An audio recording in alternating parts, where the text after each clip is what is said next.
Téléportation. Bon, bah, bienvenue pour ce troisième et dernier talk de la soirée et dernier talk de cette édition de la rentrée des speakers. Donc, pour ce talk, j'ai le plaisir d'accueillir Didier. Didier, tu peux venir sur scène avec moi, s'il te plaît?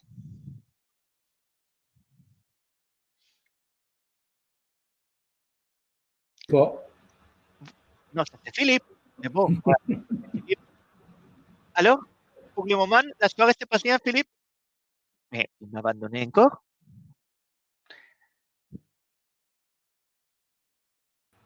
Didier demande comment on fait pour venir. Bah, tu actives ta caméra et ton micro. Normalement, tu es considéré speaker. Donc, si tu es actif en bas, tu dois avoir caméra et micro. Il est là, il Et est là. là, C'est bon, j'avais pas compris. coucou. C'est bon. Bon, bah, Désolé, dans j'avais ce pas cas-là, compris.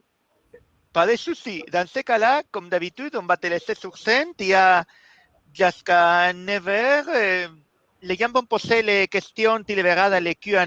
Mais voilà, quand tu auras fini le talk, on viendra pour t'aider sur cette partie-là. Et comme je disais, on a prolongé l'horaire jusqu'à 9h30. Je vais voir si elle veut prolonger jusqu'à 9h45 parce que Sébastien me dit toujours qu'à la fin, on les coupe et on va essayer pour avoir des discussions intéressantes après. Et sur ça, nous, on s'éclipse. À tout à l'heure. Au revoir, tout à l'heure. Alors, share screen, brave, hop. Alors, est-ce qu'on voit les slides? Donc, c'est bon. Pas de souci, vous voyez bien les slides? Ok, c'est parfait. Bien bonsoir et merci d'être venu donc suivre cette présentation qui va parler de typage dynamique et notamment de typage dynamique de l'objet courant. Donc en fait c'est un type un peu générique pour cacher des mots-clés que l'on reconnaît bien dans des langages objets comme this, self, etc. Et comme il n'y a pas de nom unique, eh bien on va utiliser le mot courant, le mot de générique objet courant et son type. Une fois n'est pas coutume, je vais pas me présenter, je vais faire des remerciements. Donc déjà, je voulais remercier les organisateurs de la rentrée des speakers pour nous offrir cette tribune. Merci beaucoup. Et je voulais remercier particulièrement donc Alessio Coltellacci, avec j'ai eu pas mal de discussions lundi matin sur cette présentation, ainsi que Xavier, qui a bien voulu passer du temps hier soir, en fait grosso modo jusqu'à presque minuit, pour discuter et faire une réorganisation de certains slides, parce qu'il y a quelques passages qui étaient un peu difficiles. Alors, pourquoi cette présentation et pourquoi parler de typage dynamique et d'objets courants? Assez souvent, quand on fait la programmation objet, donc là, on s'inscrit évidemment que j'ai pas dit, c'est dans un paradigme objet. Eh bien, on va pouvoir définir des classes avec donc donc là, en l'occurrence, on va prendre une classe point. Donc là, ça va être notre fil conducteur, le point. Donc c'est excessivement bateau, dans lequel en fait j'ai deux attributs x et y, donc qui sont des variables. Donc là, c'est en Kotlin, d'accord. Donc on va pouvoir les faire muter. Et on va pouvoir définir une fonction move qui va prendre donc un déplacement x, un déplacement y, opérer donc bien les changements sur x en lui rajoutant des x, les y sur des y, donc on procède par mutation.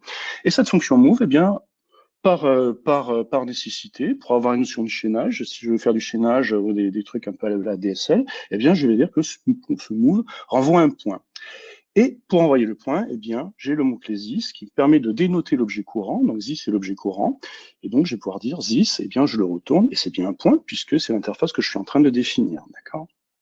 Alors ça pose un problème parce que si on regarde bien le code, quand on fait un return this, en fait, va être un objet qui va être instance d'une classe qui va être implémentée cette interface point. Donc en fait, ça va être un sous-type de manière générale. Ça, on a l'habitude.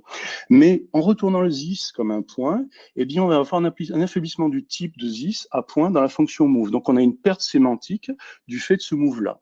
Et ça, c'est un vrai problème. Alors, comme on procède par mutation, on pourrait très bien dire j'oublie le this et mon point, je l'ai bougé, et ainsi de suite. Sauf que moi, venant du monde fonctionnel, j'aime bien avoir des approches immutables. Et avoir une approche immutable avec une telle approche, eh bien, ça commence à être problématique, notamment quand on est en présence d'héritage. D'accord? S'il n'y a pas d'héritage, il n'y a pas de problème. Mais du moment où il va y avoir héritage, il va y avoir problème.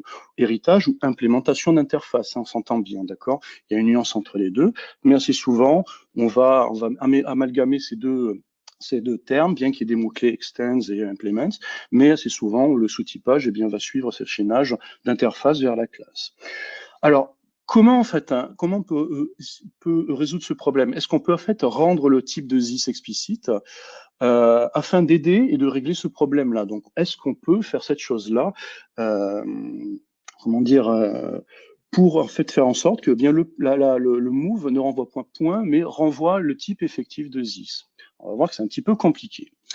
Alors, le TOC, en fait, eh bien, c'est vraiment à propos de l'usage de l'objet courant, donc on dit, dans les expressions, et de sa corrélation, avec son type dynamique dans les signatures. Donc, on a pu le voir. Donc, il va y avoir deux parties. La première partie, eh bien, je vais m'intéresser d'abord des langages pour lesquels il n'y a pas de dénotation de type dynamique de l'objet courant. Et donc, en l'occurrence, eh bien, je vais prendre comme cas d'étude, comme langage d'étude, eh bien, je vais prendre Kotlin. Alors, eh bien, on va commencer par reprendre notre définition point, d'accord? Donc, on va faire une interface point. Cette fois-ci, où donc je vais basculer sur un monde immutable, d'accord? On a bien compris que s'il y a mutabilité, on peut très bien escamoter le problème en faisant des chaînages par la séquence de code, donc en utilisant le séquençage de code propre au langage. Là, eh bien, on va procéder différemment. On va procéder par approche immutable. Donc, dans ce cas-là, je vais définir deux attributs x et y qui sont des valeurs, donc non mutables. Je vais définir une fonction init qui va me permettre de dire le init. Alors, c'est bien une méthode, hein, ça sera pas une méthode statique, c'est bien une méthode de mon interface point qui va prendre un x et y et qui va me renvoyer un point. Donc là, je m'oblige à avoir quelque chose qui va me permettre de construire un point qui va être donc appuyé sur l'approche immutable. Et ensuite, eh bien, je vais définir une première méthode qui va consister à dire le move, va prendre un dx, un dy, va me renvoyer un point, et son implémentation initiale, eh bien, il suffit d'appeler le init en additionnant le dx à x et le dy à y, d'accord? Donc là, pour l'instant, tout va bien. On a délégué, on a retardé la création de notre point. On peut faire ensuite une méthode equal. Donc, l'intérêt de la méthode equal, c'est ce qu'on appelle des méthodes binaires. C'est-à-dire dans les paramètres de type, dans les paramètres, on va retrouver le type de la structure, de l'interface qu'on est en train de définir. Donc, en l'occurrence, eh bien, on retrouve un point P. Et donc, notre equal va en tourner un booléen. Et là, je peux l'implémenter assez facilement puisque P est un point. Donc, je peux, eh bien, chercher les composantes X et Y et les comparer avec celles du point. Alors ça, c'est bien gentil, vous me direz, mais on retourne toujours point, d'accord? Parce qu'on a une spécification récursive de point. L'interface est une définition récursive forte. Alors, pour pouvoir relâcher ça, eh bien, on va définir une spécification de point ouverte, donc on va l'ouvrir en faisant apparaître, eh bien, un type générique, donc un générique, qu'on va appeler, donc, juste par souci de lisibilité, je vais l'appeler self, d'accord? Donc, je vais essayer de lui donner une propriété. Et en l'occurrence, donc, je vais dire que mon init maintenant ne rend plus un point, mais il va renvoyer self. Mon move va renvoyer un self, donc, qui peut très bien être le résultat de l'init. Donc là, le code ne bouge pas. Par contre, si je veux écrire la méthode equal, eh bien là, je suis coincé parce que self, eh bien, je ne sais pas ce que c'est. C'est un type générique. Tout ce qu'il y a de plus général. Je sais que c'est object, si j'étais dans Java, point barre, d'accord? Donc là, pour ça, en fait, eh bien, on va pouvoir utiliser ce qu'on appelle donc définition de borne. On va pouvoir borner notre self en disant, bien self, ça va être un point. D'accord? Puisqu'on est en train de définir un point, autant dire le self qui est censé représenter l'instance qui est en train de manipuler ces méthodes, eh bien elle-même, logiquement, doit aussi être un sous-type de point, d'accord? Donc, du moment où j'ai défini cette chose-là, le equal, eh bien, je peux le réimplémenter puisque sur le self, eh bien, je retrouve mes composantes x et y. Alors là, le point, en fait, il va falloir le spécialiser puisque là, en fait, je suis en train de définir une fonction récursive, enfin, je suis en train de définir, pardon, une interface avec une récursion sur le point, tout en définissant un type générique dont la borne est le point lui-même, d'accord? Donc, on a une double mécanisme, un générique avec un type qui en fait est bien ça, qui un type avec une récursivité et pour laquelle en fait il va falloir définir eh bien la spécialisation à ce moment-là. Donc on n'a pas grand-chose sous la main. La seule chose que l'on possède eh bien c'est self. Voilà.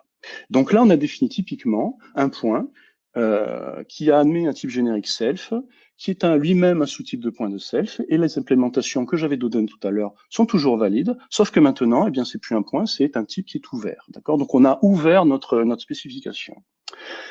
Eh bien, pour définir maintenant la classe finale, alors j'ai mis finale en Kotlin, juste pour appuyer sur le point que on fait une entrée, une fermeture par récursivité. On va définir donc une construction récursive de la classe y point. Alors y, c'est juste un petit clin d'œil aux gens qui viennent du fonctionnel, c'est pour l'opérateur de point fixe, d'accord? Donc notre classe y point, eh bien, en fait, va implémenter l'interface point de y point. Et ça, j'ai le droit, puisque comme le self devait être un point de self, eh bien, mon y point est bien un sous-type de y point, et donc la généricité est très bien rendue, et donc le sous-typage est respecté. Et pour pouvoir répondre à l'implémentation totale, eh bien, il va falloir, donc je propose deux variables qui sont donc des valeurs x et y, donc qui sont la répétition et l'implémentation, l'incarnation de nos attributs qui étaient implémentés dans l'interface précédente, et eh bien, notre fameux init, notre fameuse méthode init, qui consiste à dire, eh bien, si j'ai un x et y, eh bien, comme mon self devient y point, je peux le concrétiser et je renvoie l'objet y point de xy. Tout cela est parfait. Donc là, tout va bien. Alors c'est très bien parce que j'ai parlé d'héritage. Là, donc, on avait une notion d'interface et d'implémentation, mais j'aimerais définir la notion de point coloré. Donc c'est vraiment un exemple excessivement bateau, mais il est suffisant pour amener toutes les problématiques. Donc là, eh bien, on va procéder de la même façon, on va procéder par une spécification ouverte de notre point coloré, et on va procéder de la même façon, on va dire, eh bien, point coloré admet un type générique self, qui doit être un point coloré de self, et qui va étendre l'interface point de self, d'accord? Et d'un point de vue sous-typage, cela tout semble tout à fait cohérent, puisque j'ai le droit de passer self dans point, puisque lui-même est un sous-type de point de self. Donc, les contraintes qui sont imposées dans la spécification de point sont acceptables, et donc mon interface, je peux la définir de cette façon-là. Alors, à cela, eh bien, on va pouvoir y rajouter une spécification d'attribut, qui va être C pour une couleur, d'accord? Et on va définir une méthode equal, qui va lui-même prendre le self, d'accord? Donc, qui est une redéfinition, et sur lesquels, en fait, on va faire la comparaison des couleurs et on va appeler le super d'equal de S. Alors là, il y a une petite chose qui est importante, c'est un override.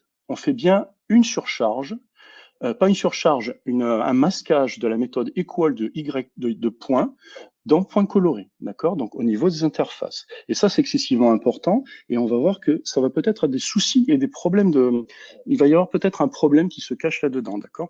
Donc si vous essayez d'implémenter point et point coloré en oubliant le self, en l'escamotant, en mettant des points et points colorés, vous verrez qu'en fait l'override, le compilateur vous interdit de le mettre. Il vous permettra de faire une surcharge, comme on pourrait l'avoir par exemple en Java ou même en Scala, mais par contre l'override vous sera interdit. Par contre, le fait de passer par un type générique, eh bien, comme les types sont ouverts, l'override, le compilateur va le demander. Donc là, il voit bien qu'en fait, eh bien, il y a un raffinement de la méthode equal. Et donc là, ce que je dis, c'est que la méthode equal est redéfinie dans point coloré. Alors ça, c'est excessivement important. De la même façon, eh bien, on va faire une construction récursive de la classe y.coloré. Et donc, on aimerait benoîtement dire, eh bien, y.coloré admet 3 paramètres. Il va implémenter l'interface point coloré avec y point coloré, et j'aimerais en fait qu'il hérite de y point de xy, d'accord, avec mon override sur ma fonction init qui cette fois-ci à partir de xy crée un point coloré avec xy et une couleur qui est toujours à 0, d'accord. Donc là le problème n'est pas de savoir, là on procède, j'aurais pu mettre C, je suis désolé, c'est C qu'il faudrait mettre et pas 0, c'est un malheureux bug dans le code. C'est C, d'accord. Donc là, on a bien une construction complète. Alors, ça marche pas. Parce qu'en fait, si je veux faire ça, il faut que y.coloré implémente l'interface point de y point et point de y coloré. Et ça, au niveau du compilateur, c'est pas possible, et notamment parce qu'il va y avoir des types erasure et la compilation va le rejeter. Donc ça, c'est pas possible. Donc la seule solution, eh bien, c'est de dire que mon y.coloré, c'est un point coloré, et le init de xy va consister à construire mon y.coloré de xy, toujours avec le même bug, évidemment, donc là, de C. D'accord ? Donc là, premier constat, on n'a pas de relation explicite. Alors quand je dis relation explicite, une relation d'héritage entre y.coloré et y. Donc autant au niveau des interfaces, on avait un chaînage qui nous permettait de dire, eh bien, je définis un raffinement au niveau du sous-typage, autant au moment de la construction des classes par récursivité, eh bien, je sors de mon graphe d'héritage et j'ai deux branches qui sortent qui font que y.coloré et y. Ne sont plus en fait comparables. Ce ne sont plus des types, les types associés en fait ne seront plus associables et donc il n'y a pas de relation explicite. Alors qu'est-ce que ça va donner? Eh bien, en termes d'usage, je vais pouvoir définir une fonction liste, donc une extension de la liste, qui va dire, sur une liste, je vais pouvoir faire un move avec un dx, dy de P, sachant que P est un point de P, d'accord? Et pour écrire cette méthode, eh bien, je vais pouvoir faire un map, et sur chacun des éléments, je vais appliquer le move. Donc ce code est parfaitement juste. Pourquoi? Eh bien parce que parce que mon y point coloré est un sous-type de point de y point coloré, et donc mon y point est un sous-type de point de y point. Donc je pourrais à un moment donné, eh bien, on pourra unifier le type P correctement par rapport aux classes souhaitées. Donc si je fais mon main, eh bien je vais pouvoir créer un point à partir de mon y point, je vais appeler P, un point coloré à partir de ma classe y point coloré, que je vais appeler CP. Je vais pouvoir, eh bien, prendre le CP, le mettre dans une liste et faire mon move. Et donc là, automatiquement, ça va être le type qui va être inféré, ça va être une liste de y points colorés. Par contre, si je veux faire une égalité entre un point coloré et un point, eh bien, c'est refusé. C'est normal, puisque y point n'est pas un sous-type de y point coloré. Et heureusement, parce que sinon, le equal aurait tendance à aller chercher la composante couleur sur mon point, qui n'aurait pas marché. Et évidemment, comme il n'y a pas de relation immédiate entre y point coloré et y point, eh bien, le equal entre un point et un point coloré n'est pas applicable non plus. En fait, en l'occurrence, du moment où vous avez défini un y point coloré, vous ne pourrez utiliser que des y points colorés. Donc, en fait, votre relation de sous-typage, à partir de la relation de sous-typage sur les interfaces qui ont été ensuite déclinées par des classes, eh bien, la déclination par des classes vont créer en fait deux silos de types de données qui seront jamais mélangeables. Donc ça, c'est ce qu'on souhaite quand on fait l'héritage, mais là, qui seront jamais mélangeables, notamment sur le list-off. Et donc ça va permettre dans ça. Donc ça scinde en fait le monde en deux entre les points et les points colorés. D'accord. Je voulais dire autre chose, mais je l'ai oublié. Évidemment, je peux comparer un point coloré avec un point coloré. Ça, c'est évident. Alors, quand on écrit une interface de type point de self, en fait, ça vient chercher ces définitions dans ce qu'on appelle des bases théoriques. Et la base théorique qui est derrière, en fait, c'est ce qu'on appelle le F-banded polymorphism. Donc, je ne sais pas si vous l'avez déjà entendu. Et c'est une chose qui est déjà utilisée dans certaines implémentations de classes ou d'interfaces Java. Je crois notamment il y a le enum. Et le enum, si vous allez voir un petit peu dans la librairie de la classe, les librairies standards Java, le enum procède de cette façon-là. Donc, le F-banded polymorphism, en fait, appuie sur le fait que quand on définit un type générique, eh bien, quand on définit sa bande supérieure, on va pouvoir réutiliser ce type générique dans la définition de la bande supérieure. Donc, il y a une récupération de ce type pour pouvoir l'injecter dans la type supérieure. Et donc, on a une forme de récursivité que l'on fait apparaître dans le sous-typage. Je dis bien que c'est une forme de récursivité. Et ça nous permet, en l'occurrence, eh bien, d'avoir une simulation du type dynamique de l'objet courant. D'accord. Par contre, la conclusion par rapport à Kotlin, eh bien, la définition des classes ne nous conduit pas à un héritage entre y point et y point coloré. Donc, on a une perte sémantique parce que le type générique, eh bien, sa spécialisation nous conduit à scinder les deux types, les deux mondes, les mondes des points et points colorés en deux mondes bien distincts. Et vous ne pourrez jamais concrétiser un objet en essayant de lui dire que c'est un self de point de self. C'est pas possible. À un moment donné, il faudra lui donner un type concret. Donc, dès que vous tombez dans le main, vous êtes coincé. Il faudra choisir soit des points colorés, soit des points. Alors ça, c'était la première partie.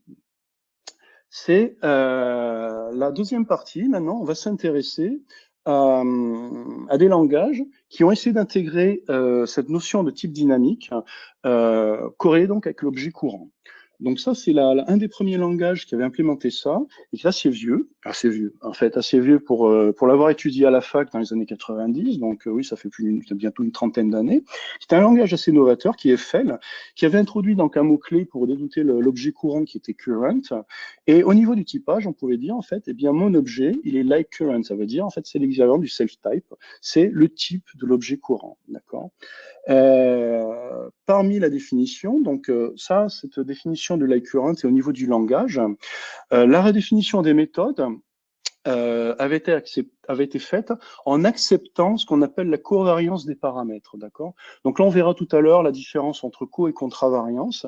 Ça veut dire que quand vous définissez une méthode, eh bien, vous allez pouvoir la définir avec un paramètre dont le type sera plus spécialisé, d'accord. Donc en l'occurrence, j'aurais pu écrire le égal avec point coloré en étant un override de égal de point si j'avais fait ma redéfinition en FL.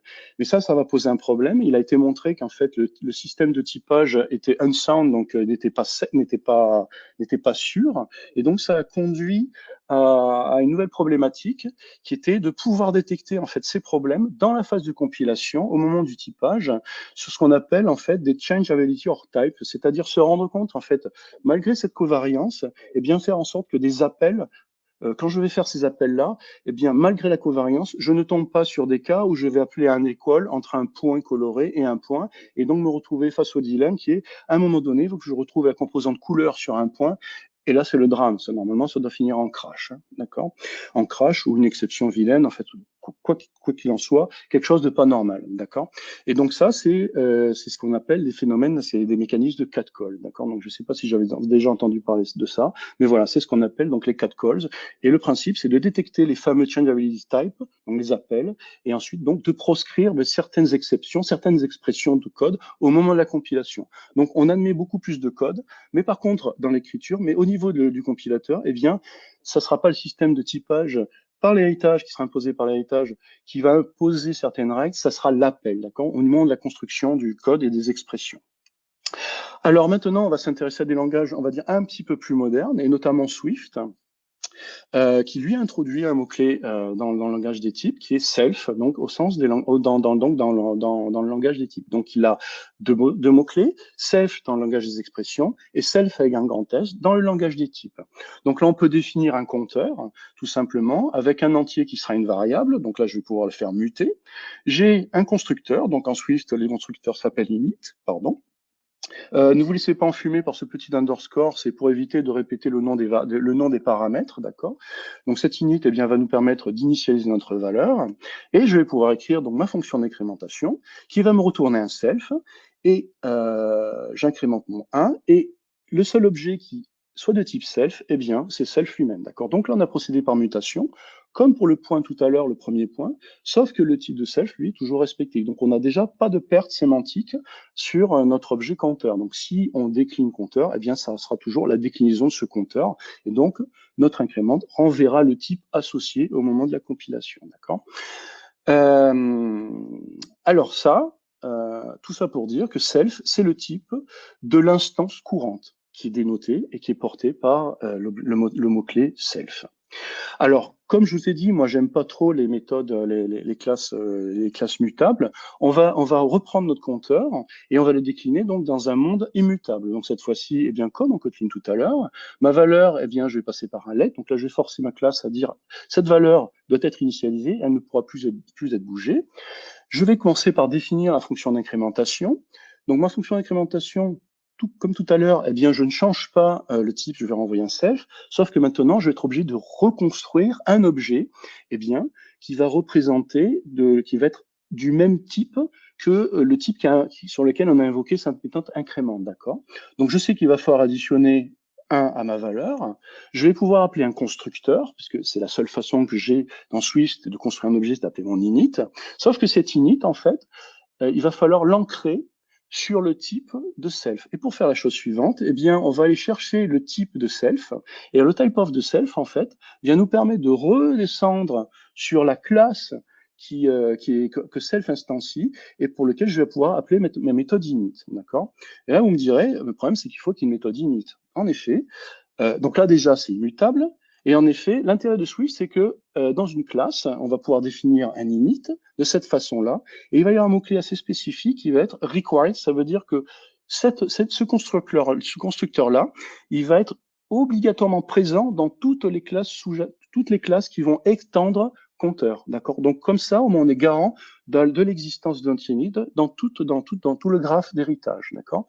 Donc là, on voit que Swift, eh bien, a répondu de manière, on va dire, assez élégante au mot-clé près, d'accord? Parce que le required, c'est quand même assez lourd, mais là, c'est juste pour nous rappeler que, eh bien, attention, ce constructeur, il va falloir répéter, mais de manière assez élégante, la façon de pouvoir reconstruire un objet tout en l'ancrant, en fait, sur la classe courante relative à l'objet dénoté par self, d'accord? Alors, je l'ai pas mis à petite remarque, mais ça, j'aime bien faire cette remarque. Moi, ça me rappelle des vieux souvenirs quand je faisais du Perl. Voilà, bon, ça, c'est des souvenirs d'anciens. Alors, maintenant, on va revenir sur notre point et point coloré, puisqu'on a vu un petit peu les mécanismes de base dans Swift. Et donc, eh bien, on va pouvoir faire notre spécification du protocole point. Donc, je vais définir deux variables. Donc, par contre, ça, c'est Swift qui me l'impose. C'est des variables sur lesquelles, en fait, je ne pourrai avoir que du get, d'accord? Donc, c'est une façon de dire, ça ne sera que des valeurs, d'accord? C'est donc immutable. Je vais pouvoir définir mon move avec mon dx et y sur lequel je définis donc le résultat self. Je vais définir ma fonction, ma méthode binaire, equal, qui prend un self, qui prend un L1, et je vais pouvoir définir mon init.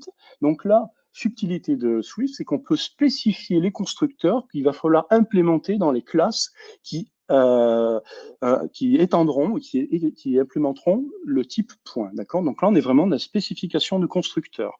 Donc déjà, là, on voit que une chose qu'on voit rarement dans les langages, la notion de constructeur est spécifiable. Et ça, c'est assez élégant.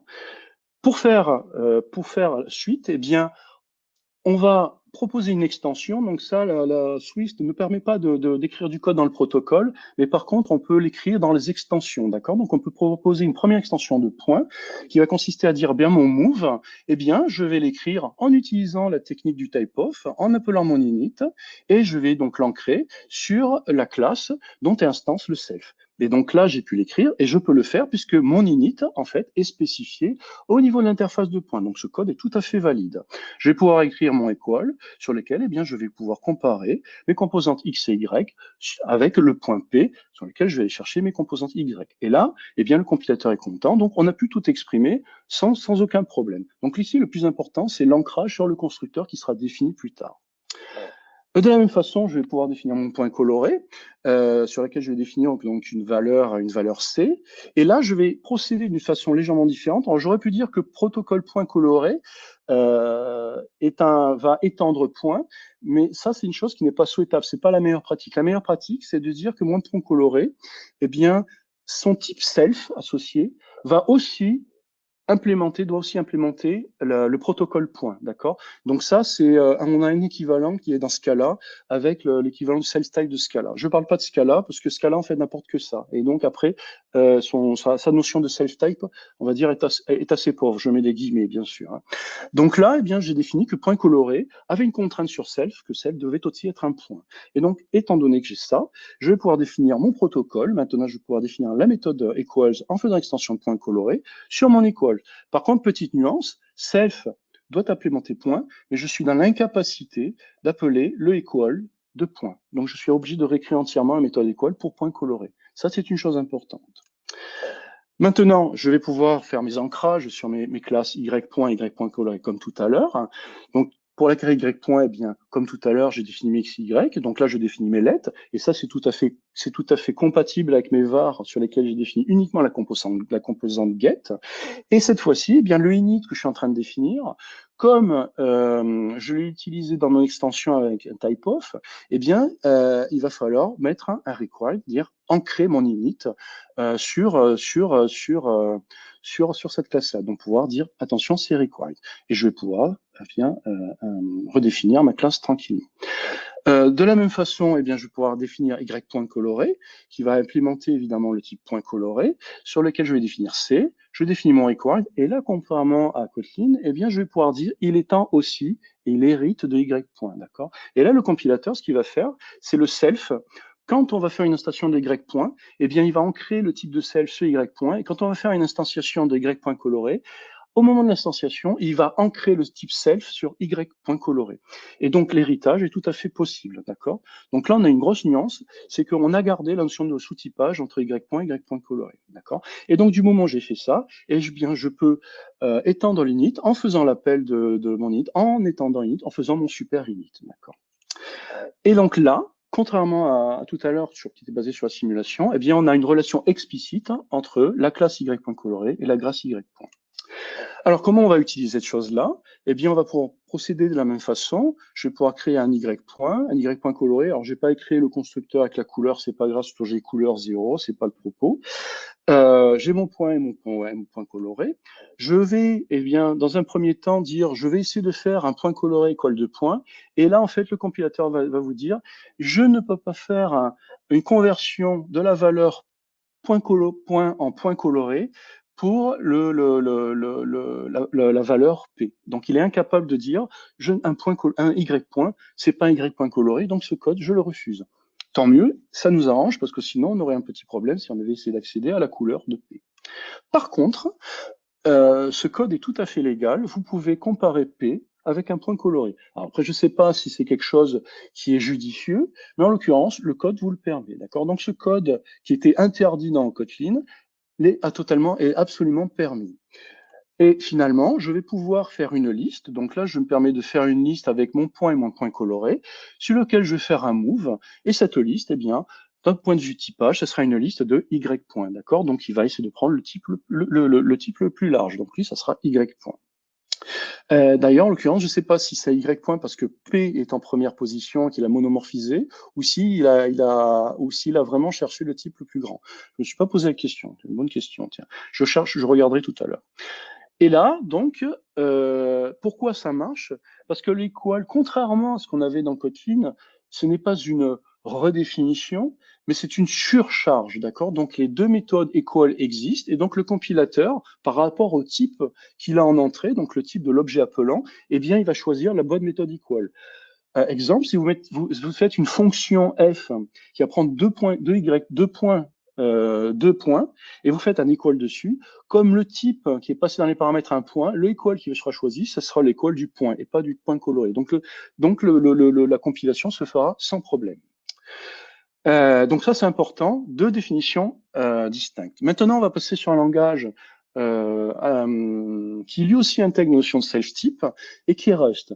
Donc, petite nuance, Rust n'est pas un langage objet, d'accord, mais on va voir comment il se débrouille. Alors, en Rust, la première chose qu'il faut connaître, c'est la notion de trait, donc c'est l'équivalent de notion d'interface. Je dis bien l'équivalent, il y a une grosse nuance. Le trait va amener un ensemble de méthodes qu'un objet devra implémenter. Donc, il faudra implémenter pour un type d'objet particulier. On va y revenir. Donc, je définis d'abord un premier trait, et là, je me suis fait un petit peu plaisir. On fait un monoïde, donc sur lequel on a une première méthode qui est neutrale, qui va me renvoyer self, donc qui va me permettre de renvoyer l'élément neutre. Et donc là, cet élément neutral, en fait, si on veut faire une approche simpliste, c'est équivalent d'une méthode statique, d'accord? Donc là, on est en train d'implémenter, de spécifier l'équivalent d'une méthode statique, d'accord? C'est une sursimplification, attention. Et une méthode combine, évidemment, puisqu'un monoïde, donc c'est une fonction de composition interne et un élément neutre, donc le combine, qui va me perdre un self. Donc là, c'est une méthode sur laquelle, en fait, la combine va pouvoir être invoquée sur l'objet self, donc qui est dénoté par le type self. Et ensuite, un deuxième élément qui lui-même est donc va être une référence de type self. Et le tout me renverra un self. Comment on implémente cette chose-là? Eh bien, on va implémenter un monoïde et en Rust, en fait, on va être obligé de choisir le type de données. Donc là, un trait n'est pas un type, c'est important. Le trait n'est pas un type, il est là juste pour apporter un ensemble de spécifications. Les types, ça va être des U32, donc des entiers signés 32 bits, vos structures, etc. Et donc là, pour la cause, eh bien, je vais implémenter le monoïde pour mes entiers signés 32 bits. Donc, pour faire cette chose-là, j'ai une équipe gratte, parce que j'ai un poil de moustache qui me rend, ça me dérange. Eh bien, on va définir la fonction neutrale, donc la méthode neutrale, qui va me renvoyer 0. Et là, à ce moment-là, au niveau de l'implémentation, que vous mettiez self ou i32, c'est la même chose, d'accord? Vous pouvez répéter self. Là, c'est une convention, c'est une facilité d'écriture. Donc, ça vous permet de voir que le self, c'est un i32. Donc, ça vous évite de répéter votre type. Mais fondamentalement, il y a une congruence entre self et i32. C'est la même chose. Et vous pouvez définir maintenant de la façon suivante votre combine qui va consister, bien appeler juste la fonction d'addition. Basta, d'accord? Voilà. Donc maintenant, bien, comment on fait cette chose-là? Comment on va pouvoir appliquer tout ça sur la notion de point et point coloré? Une demi-heure. Alors, bien, on va procéder par ordre. On va d'abord faire la spécification du trait point. Donc, je vais définir dans deux fonctions, donc deux méthodes, très exactement deux points. Alors, les méthodes, on les reconnaît parce que le premier paramètre et un mot-clé qui s'appelle self. On peut choisir le passer en paramètre, le passer par référence, par mutation, etc. C'est pas à Rust, c'est pas le propos. Et ça me renverra donc des U32. Si on veut, ça aurait pu être des I32, c'est pas bien grave. Je vais définir au même titre une méthode, comme on a pu faire dans Kotlin, init, donc ça c'est pour avoir une certaine cohérence avec tout le code, qui sera une méthode donc qui sera invoquée sur l'objet courant, sur lequel je passe un x et y et qui m'enverra un self, d'accord? Donc là je propose quelque chose qui va construire un self. Je vais pouvoir écrire ma fonction move. Alors je peux pas écrire move parce que c'est un mot clé du langage, donc je l'ai appelé moveIt pour la cause. Et donc je vais pouvoir écrire ma fonction move qui va prendre donc invoquer sur l'objet self mon dx et mon dy. Donc là il y a des détails d'implémentation parce qu'il va falloir que je dise que c'est du size z. Donc ça c'est des détails on va dire sordides parce que non c'est pas si sordide que ça, mais ça peut paraître sordide. Donc là on en a besoin, mais pour la démo c'est pas important. Et là donc je peux dire eh bien je retourne l'appel de init en additionnant la composante x à dx et la composante y à dy. Et j'appelle donc ça sur mon self de init. Et là, donc, je respecte bien le contrat qui est je dois retourner un self. Tout va bien. Je peux définir mon equal de la même façon avec mon objet self qui est le récepteur, mon p qui est une référence sur self qui est renvoyé un bool, d'accord. Et je peux proposer une implémentation. Donc là, on peut aussi proposer une implémentation dans les traits au même titre que ce qu'on a dans les interfaces de Kotlin, le trait de Scala ou les interfaces de Java. Et donc là, eh bien, je fais ma comparaison sur les composantes x et y. Alors, maintenant, je vais faire définir le trait point coloré. Pour cela, eh bien, je vais dire que mon point coloré a une composante couleur que j'appelle C et un equal qui va consister à comparer la partie couleur. Sauf que j'aimerais bien que mon point coloré soit aussi un point. Eh bien, on va procéder de la même façon et on retrouve une certaine similitude avec Swift. Je vais dire que mon self lui-même, eh bien, une contrainte, il doit être aussi de type point, c'est-à-dire qu'il doit aussi proposer, il doit être aussi une implémentation du trait point. Il faut le voir comme ça. Donc, self doit aussi proposer une implémentation de point. D'accord ? Donc là, on voit qu'il y a une certaine similitude aussi avec la façon de poser les contraintes sur le self entre Rust et entre Swift. Et évidemment, comme j'ai pu poser cette contrainte sur self, eh bien, je suis dans la capacité d'appeler mon equal, sauf que là, l'equal, il va falloir être assez explicite, il va falloir dire, attention, j'appelle l'equal de la composante point quand je ferai mon implémentation. D'accord ? Je n'ai pas notion de super parce que je n'ai pas d'héritage. Mais par contre, j'ai quand même la capacité d'appeler mon equal sur point en le qualifiant, comme on pourrait l'avoir sur les interfaces Java pour casser les ambiguïtés, c'est-à-dire qu'on va mettre le nom de l'interface d'abord, suivi du this. D'accord ? Bien là, on n'a pas le this, on a l'équivalent en disant, eh bien, j'appelle méthode point de equal en passant mon self comme paramètre, d'accord, et le tour est joué. Comment on va implémenter cette chose suivante? Eh bien, on va d'abord proposer une structure, c'est la méthode idiomatique propre à Rust, qui vont construire une structure dans laquelle, en fait, on a deux composantes, x et y, donc qui sont des U32, et je vais pouvoir maintenant proposer une implémentation, même si tout à l'heure avec mon monoïde et mon i32, eh bien là, je vais proposer une implémentation du trait point pour le type y point. Y point est bien un type, d'accord? C'est une structure et c'est bien un type. Et donc, je vais pouvoir eh bien, proposer mon x en renvoyant la composante x de mon objet self, donc cette partie-là, et je vais renvoyer l'y en allant chercher la composante y de mon y point. Tout va bien, et je vais pouvoir enfin définir mon init en disant mon init renvoie donc l'objet de type self, et si on se souvient bien, le self, eh bien, c'est une congruence avec le type y point, donc c'est la même chose, et donc je vais pouvoir dire, j'envoie un y point de x, y, et le tour est joué, d'accord? Donc tout ça est parfaitement correct. De la même façon, je vais dire, est-ce que je vais pouvoir continuer mon structure y point?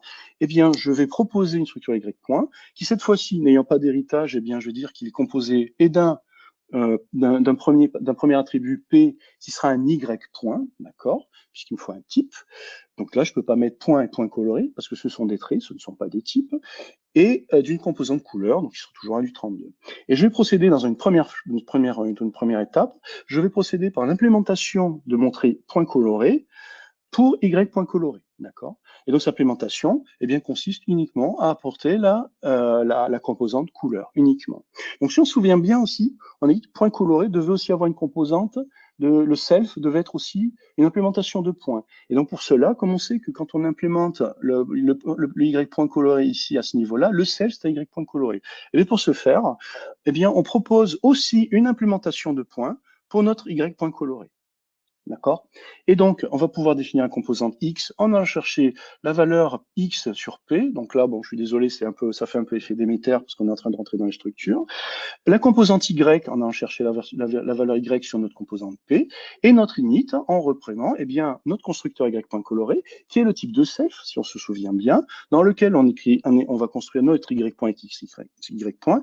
Et comme notre Y.coloré implémente aussi point coloré qui est au-dessus, eh bien, je vais pouvoir appeler la composante C qui est proposée par ce trait-là. D'accord? Donc, c'est là qu'on voit la notion de polymorphisme ad hoc qui débarque gentiment au niveau de Rust. Et donc, là, on a vraiment la notion de type class. Et donc, on récupère, bien qu'il n'y ait pas d'héritage direct entre Y, on a une implémentation qui va être réutilisable puisqu'on a implémenté les différentes méthodes de points colorés pour Y point coloré. Donc, je dispose de l'appel de C. Donc ça peut être dérangeant, ça peut être déstabilisant des fois. D'accord? Alors, en termes d'usage, eh bien, je vais construire d'abord un premier point coloré. Je vais faire un move it dessus. Donc, le move it doit me renvoyer un point coloré. Et là, je vais faire, eh bien, comme mon point P2 est un point coloré, je vais faire P1 égale P2. Et là, il me dit, ça, c'est pas possible parce que il y a une implémentation qui est double, qui est le equal pour la composante point, donc en tant que point, et un equal qui est proposé par point coloré. Il va falloir choisir. Donc, le compilateur refuse, d'accord? Donc là, il n'y a pas de source d'erreur. Vous ne pouvez même pas écrire le code. Donc la seule façon de faire, c'est de dire, eh bien, au même titre que tout à l'heure pour la partie la substitution super, eh bien, au niveau du code, je vais dire, eh bien, j'appelle l'école de point coloré pour pouvoir en fait comparer mon P1 et P2. Donc là, vous cassez l'ambiguïté, c'est le compilateur qui vous le demande. Alors maintenant, donc on a vu deux langages, un langage objet traditionnel, on va dire Kotlin, un langage basé sur les traits pour lequel il n'y a pas de notion d'héritage, mais on peut avoir une sorte on peut avoir une imitation, c'est comme le Canada Dry, hein, avec Rust, donc ça c'est, mais avec une approche assez cohérente du self. Et donc là, maintenant, on va s'intéresser au self-type dans OCaml. Alors, si Xavier était là, il dirait c'est le plus beau langage du monde, mais il n'est pas là. Alors, pour comparer et pour construire un objet, eh bien, il y a un constructeur idiomatique qui s'appelle Object, pour lequel, en fait, on va pouvoir donner le nom de l'objet courant, donc de l'objet courant, donc au même titre que self, etc. Sauf que là, le nom, vous lui donnez le nom que vous voulez, d'accord? Il n'est pas fixé par le langage, il est libre il est totalement libre. Et le type de self, eh bien, de la même façon, on va dire qu'il y a un type polymorphe, code self, qui dénote le type de self, d'accord? Et à l'intérieur, eh bien, vous allez pouvoir écrire un ensemble de valeurs, un ensemble de méthodes, en référençant votre type self et votre objet courant, d'accord? Ensuite, eh bien, si vous voulez utiliser la notion de sous-typage, si vous voulez faire apport à la notion de sous-typage, eh bien, il faudra utiliser ce qu'on appelle un opérateur de coercion qui va permettre de dire, eh bien, moi, je veux que mon A se comporte comme un objet de type B, d'accord? Donc là, vous avez une expression et là, vous avez un type, d'accord? J'aurais dû mettre expression et type. Donc là, on veut que A se comporte comme un objet de type B, d'accord? Alors, comment ça se passe? On va d'abord définir une première classe, point. Donc là, on retrouve un petit peu ce qu'on a l'habitude de voir. Hein. Point, donc, admet est un constructeur. Donc là, on exprime la classe et la constructeur en même temps. On est en train de définir notre objet self. Donc là, je définis mon objet courant, je vais l'appeler self. Son type, ça sera code self. Les valeurs et les méthodes d'accès, parce que les valeurs ne sont pas accessibles de l'extérieur. On est obligé de mettre des méthodes pour y accéder. Et je vais pouvoir dire, eh bien, je définis une première méthode qui s'appelle init. Alors là, il va falloir s'accrocher un petit peu. La méthode init va nous permettre de construire une forme de record, d'accord? C'est un object record, dans laquelle, en fait, il y a une composante X, il y a une composante Y, que l'on retrouve à ce niveau-là, d'accord?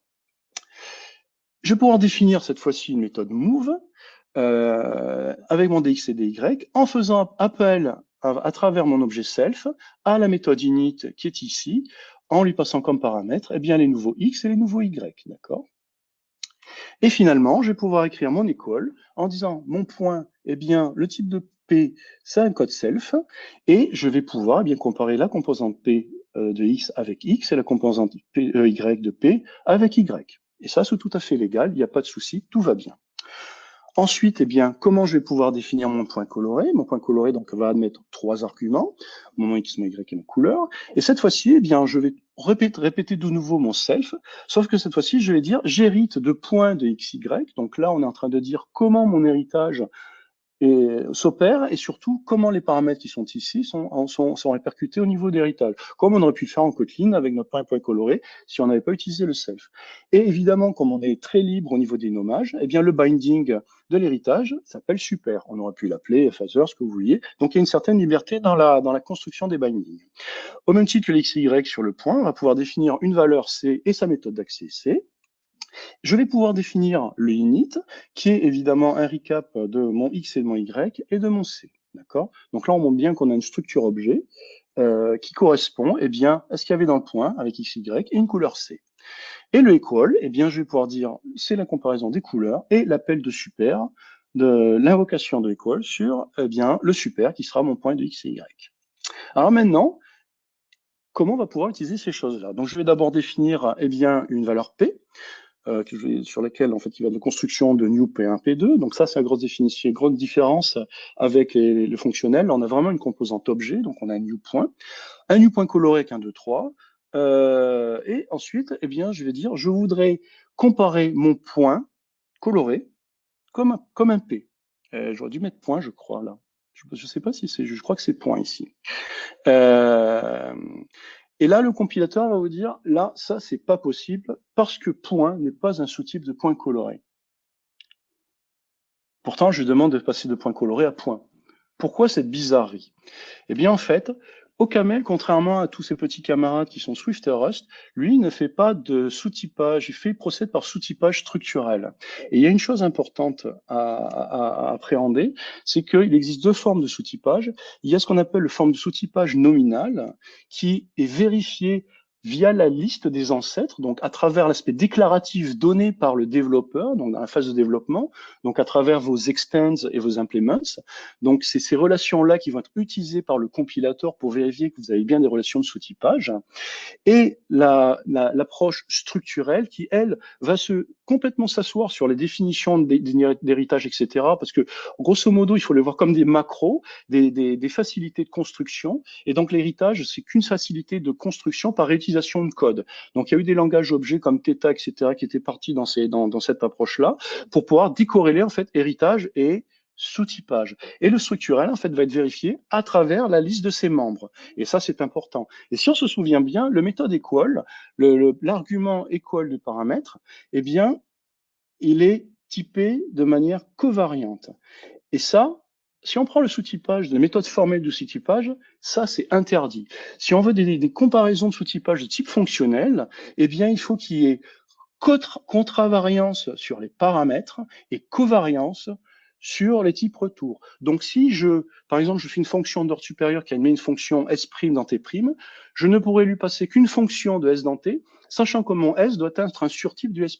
C'est normal, parce qu'il va recevoir quelque chose qui sera un S'. Si je le spécialise, eh bien, je serais tenté d'aller chercher des informations qui ne sont pas sur l'S'. Donc, mon S doit être obligatoirement un surtype de S'.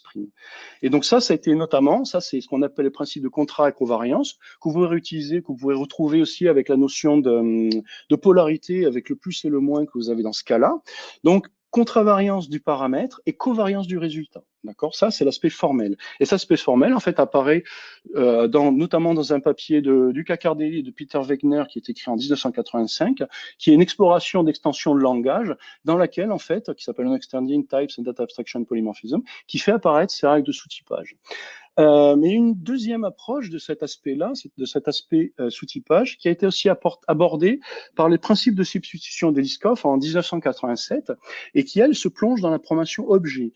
Et que dit ce principe de substitution? Il dit deux choses. La première chose, il dit que si vous devez faire une redéfinition d'une méthode, la seule façon pour que ça soit valable, il faut que la redéfinition des paramètres, le type des paramètres doit être contravariant, et donc on retrouve bien les mêmes règles que sous typage sur le type fonctionnel, et le type des paramètres doit être covariant, d'accord? Donc on retrouve la même chose, sauf que là, elle s'applique sur la notion d'héritage à travers l'override. Si on se souvient bien de l'override de Kotlin, on voit bien qu'il y a un souci quand même avec la borne self. Alors, je ne vais pas rentrer dans ces détails-là parce que sinon, il faudra encore plus de temps, parce qu'il faudrait taper sur les sous-typages des quantifications universelles, mais c'est pas le propos. Donc, Liskov apporte cette notion de contrat et covariance, et là, elle va plus loin, elle l'ancre aussi sur les systèmes de contrats qui existaient aussi dans FL, où elle dit, eh bien, au même titre que les types, les contrats doivent aussi répondre à ces règles-là de contrat et covariance, ce qui veut dire que si vous redéfinissez une méthode donc de type override, le contrat doit être relâché en entrée et peut-être renforcé en sortie. Donc c'est là où le principe de Liskov va un peu plus loin et c'est pour ça que les compilateurs ont du mal à le mettre en œuvre, c'est beaucoup plus compliqué. Peut-être qu'avec les contrats de Kotlin on y arrivera, mais il faudrait qu'ils arrivent à résoudre d'abord le problème d'override. Et à cela, en fait, en 90, il y a le trio Cook-Kilcanning, donc les mêmes qui avaient écrit le papier sur F-Bandit Quantification Polymorphism, donc ils étaient 5, là ils sont plus que 3, ont écrit un fameux papier qui s'appelle Inheritance is not the typing, et qui montre qu'en fait l'héritage n'implique pas obligatoirement le sous-typage, d'accord, parce que si vous mettez dans une méthode formelle au même titre qu'OCaml, vous avez pu voir que j'ai pu faire un héritage de points en points colorés, mais par contre, le sous-typage n'est pas respecté. Enfin, le sous-typage auquel on pourrait penser n'existe pas, puisque la méthode equal, les paramètres ne sont pas contravariants au moment de la redéfinition. Donc, il n'y aura pas de sous-typage. Et tout ça a été compulsé dans un papier, un bouquin de Abadi et Cardelli, qui est celui-ci. Alors, si vous aimez les bouquins théoriques un peu rébarbatifs, je veux bien le croire, vous avez toutes ces choses qui sont reprises, et notamment sur le dernier chapitre qui traite d'un langage de type qui s'appelle O3, qui reprend le self et qui vient s'ancrer sur des travaux dont je ne parle pas, mais je vais juste les fleurer, qui sont les travaux de Kim Bruce, qui a travaillé sur un langage qui s'appelle Polytoil, qui a essayé d'explorer vraiment la notion de self-type, et pour laquelle, en fait, ils sont arrivés à la conclusion que le sous-typage était une contrainte très forte, mais on pouvait définir une relation un petit peu plus faible qui s'appelle le matching et qui nous permet de retrouver ces règles de sous-typage à travers le matching. Mais les règles d'application, sont plus contraintes, d'accord ? En termes de conclusion, vous avez deux approches, un typage dynamique avec un sous-typage nominal, donc Kotlin, etc., donc Rust, Swift, Kotlin, Java, etc., et avec de l'héritage important. Et donc ça, en fait, les choix qui ont été faits, notamment si on prend FL, nous conduisent à une forme de relâchement au niveau formel concernant la contravariance, d'accord ? Et donc ça va nous conduire indubitablement à la limitation dans l'héritage du type de self dans le code, puisque on a une limitation. Donc typiquement dans Kotlin, on perd l'héritage entre y et y point coloré. Et heureusement, je dirais, alors je ne sais pas si c'est purement fortuit ou calculé, mais heureusement, parce que sinon ce serait dramatique. Mais par contre, ça nous permet de jouer sur l'augmentation de l'ensemble des expressions, d'accord ? Notamment sur Swift, où on a cet héritage-là, mais le fait de dire qu'on n'a pas de surcharge, on n'a pas de redéfinition, mais une surcharge, va nous permettre d'avoir un petit peu plus on va pouvoir l'ensemble des expressions qu'on va pouvoir construire est un peu plus large. Vous avez le pendant qui est évidemment le typage dynamique avec un sous-typage structuré comme on l'a vu avec OCaml et de l'héritage. Là, on va reposer sur le motette formel. Donc là, il y a de la preuve dure. Donc là, en termes de codage, on n'a aucune limite dans l'usage. Par contre, tel qu'on a pu le voir avec une méthode binaire, évidemment, du moment où on a une contravariance, du moment où on a une contravariance, pardon, notre point coloré ne sera jamais un point, d'accord ? Et un point ne sera jamais un point coloré non plus. Alors tout ça pour en arriver au point, pour dire, est-ce que la notion de self, est-ce que c'est une bonne chose ? Et moi j'aimerais dire en fait que moi, en fait, quand je fais du codage, la notion d'héritage, j'ai tendance à l'escamoter avec la composition. Et quand on fait ça, le self perd complètement de son essence. Et la vraie question, c'est l'héritage, comme on peut le voir, pose de gros soucis, notamment si on veut vraiment s'ancrer dans un monde immutable. Et le système de typage donc, doit être là pour répondre à ça. Et ça nous conduit vers des chemins qui sont assez compliqués, je trouve, et pas faciles à appréhender. Et donc, je sais pas, en faire la balance entre l'héritage et la composition, ça reste quand même une question ouverte. J'ai quand même une fâcheuse tendance, pas fâcheuse, mais une tendance quand même à toujours vouloir choisir la composition. Le seul héritage que je permettrai, c'est de passage de l'interface à la classe, et ça s'arrêtera là. Ceci conclut ma présentation. Voilà, j'ai terminé. 50 minutes, j'ai fait que 10 minutes de plus. Hop.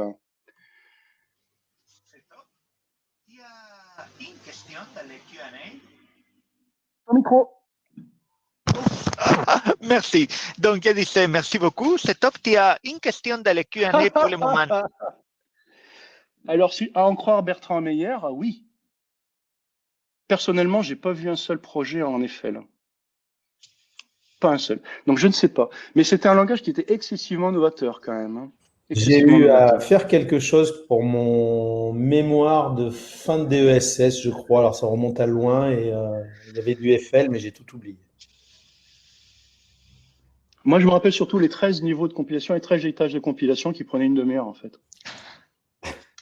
On avait des machines qui n'étaient pas très rapides. Et donc, comme les ressorts prenaient beaucoup de ressources, eh bien, il est obligé de jouer avec les ressources et donc avoir 13 niveaux de compilation. C'est ça ce que les compilateurs à l'époque faisaient comme ça. Hein. Comme la mémoire n'était pas assez grande, eh bien, chaque étage du compilateur sauvait ses informations et en fait, le programme se chaînait pour ensuite transformer les informations et la compilation se faisait par étage.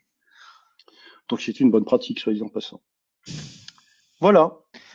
Merci beaucoup. Merci pour avoir accepté notre invitation. Merci d'avoir été là pour conclure cette première édition de la rentrée des speakers. Et Philippe, Seb, vous voulez venir vu que François n'est pas là ce soir, mais il envoie des bisous à tout le monde. Donc, avec les talks de Didier, on finit cette première édition. Je tiens d'abord à vous remercier, vous. C'est une équipe d'orgas. Vraiment, j'ai pris énormément de plaisir à organiser tout ça avec vous et c'était une belle aventure. Ouais, et c'est qu'une première, je pense. Hein, bah oui, parce que... Oui, je pense qu'on peut faire, là c'était la rentrée, on peut faire les Noël par exemple. Les speakers à Noël, les retours de Noël. Les speakers cherchent des œufs. À la plage, au ski. En tout cas, je tiens aussi à remercier à tout le monde qui a suivi en direct et via YouTube tous ces talks. Au début, on se posait quelques questions et certaines personnes nous posaient quelques questions, mais vous pensez qu'il va y avoir du monde? Et la réponse est carrément oui. On est plutôt content de comment ça s'est passé et on vous remercie énormément d'être là. Tout à fait, ouais. Et n'hésitez pas à tweeter à propos de tous les talks que vous avez vus, de faire du bruit autour. Hein. Tweeter, retweeter, donner des idées. Ouais, du feedback, même sur la plateforme et tout. Moi, j'ai bien aimé la plateforme, franchement. Ouais, c'est très sympa ce système de table. Voilà. Ça marche assez bien. Hein. Ouais. Parfois, c'est frustrant quand la table est pleine et que tu vois des gens que tu voudrais aller les rejoindre, mais bon, c'est le jeu. Hein. Après, tu te retrouves sur notre table et tu rencontres d'autres personnes. Moi, j'ai rencontré pas mal de monde là. C'était vraiment sympa. Donc voilà. À refaire. Et bien entendu, on remercie aussi nos speakers qui ont accepté notre invitation pour cette idée un peu folle. Et bravo, merci d'avoir été là. Ouais, le temps était court. Hein. Ah oui, c'est le problème d'organiser un peu, on va dire, à l'arrache. Ouais. Non, mais non, on a 3-4 semaines de préparation. C'est quand même pas à l'arrache, ça va. À l'arrache, c'est une semaine. Dans le slot d'avant, finir son talk dans le slot d'avant. Ouais. Moi, j'en connais. Ouais. À la façon Quentin avant. Oui,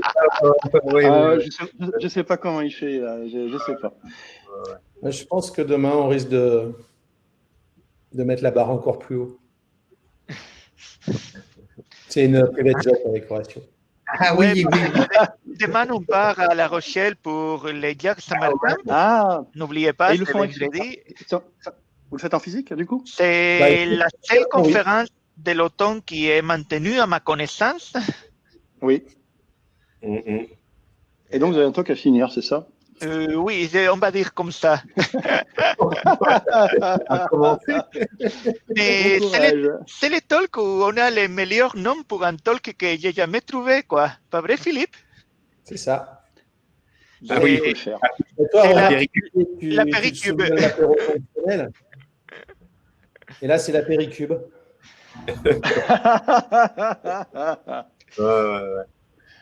Ça m'est déjà arrivé, c'est d'avoir un super titre et après il faut faire une conf avec ce titre-là. Alors, Après, il écoute, faut on va le faire. voir si c'est plus facile de faire rire avec un pod qu'avec des monades. Ça sera, on aura la réponse Les demain. challenges, c'est là, on verra vendredi. Bon, en Est-ce tout qu'ils cas, streament leur conférence, ce mardi, ou pas? Je sais pas. Vous savez? je ne Ouais, sais pas j'aimerais si bien c'est voir. en live ou si c'est posté sur YouTube rapidement après. Ok, ouais. Bon, en parlant de poster sur YouTube, les 3 talks d'aujourd'hui seront postés dans la soirée, donc soyez attentifs à notre compte Twitter. Et maintenant, je vous propose qu'on aille sur les tables pour bien finir et discuter tout ça. Ouais. Et merci encore. Merci beaucoup Ouais, tout le c'est monde. beau. Ciao.